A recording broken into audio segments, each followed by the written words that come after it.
Hey guys, today I'm going to talk about episode 1 of Tokyo Vice.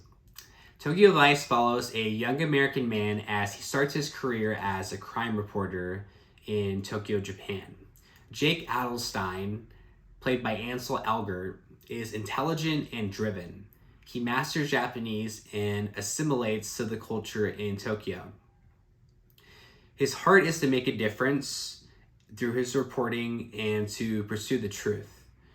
Despite him trying his best to fit into Japanese culture, he is still a gaijin, which means foreigner, and we get to see how his personal values clash with the values of his company, the police, and the Yakuza, which means gangs in Japan. I watched the first episode and I really enjoyed the portrayal of an American trying to fit into Japanese culture. I actually lived in Japan for 2 years, so I want to talk about what really stood out to me about the culture in the first episode. Japanese corporate culture. Japanese people are very hardworking, but from my understanding, sometimes this can be taken way too far in corporations. The leadership will expect people to work incredibly long hours and commit their lives to the company in an unhealthy way. There's also a drinking culture in some corporations where the teams will go to izakayas after work, and the teammates are expected to stay at the bar as long as the leadership stays. Also, and I think this is even more the case during the time this story takes place, there's a very high expectation for corporate loyalty. And this means that the reporter is expected to stay with the company for a really long time.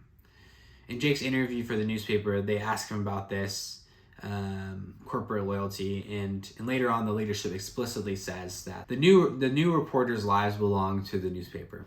Japanese hierarchy. Compared to American culture, there's a very far distance from the leader to the teammate in Japanese culture. The leader has tremendous authority, and a teammate needs to respect that authority and not challenge the leader in any way, shape, or form.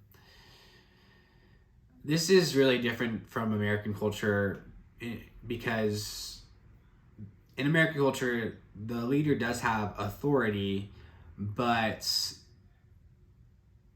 the teammates are asked for input a lot more, and a lot more decisions are made as a team than the one leader making most of the decisions. Japanese communication.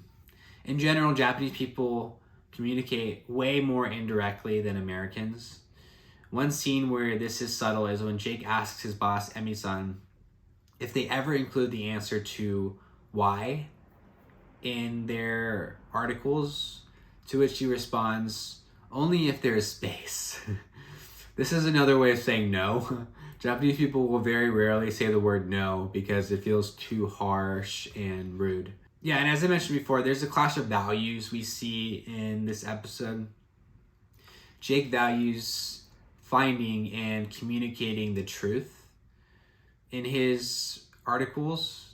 But in Japanese culture, there are many social and cultural norms that seriously shame and hinder him from doing this. He's frustrated at the press conference where the police already have a printed report for the reporters and they don't allow any questions. In Jake's article, he puts the why and he gets reprimanded for this. His boss says, "You don't get to think. You will follow the rules and write what you are told to write like everyone else, or you will be gone." They want him to regurgitate what he hears word for word. He feels like the corporate world that he is in is very rigid. Okay, so those are my thoughts about the first episode. Although I spent a lot of time in Japan, I'm by no means an expert on the culture there. So if you have any thoughts about my observations, please feel free to leave them in the comments. And I'd love to hear your thoughts about the first episode. Feel free to post them in the comments as well. And if you like this video, please like and subscribe to my channel.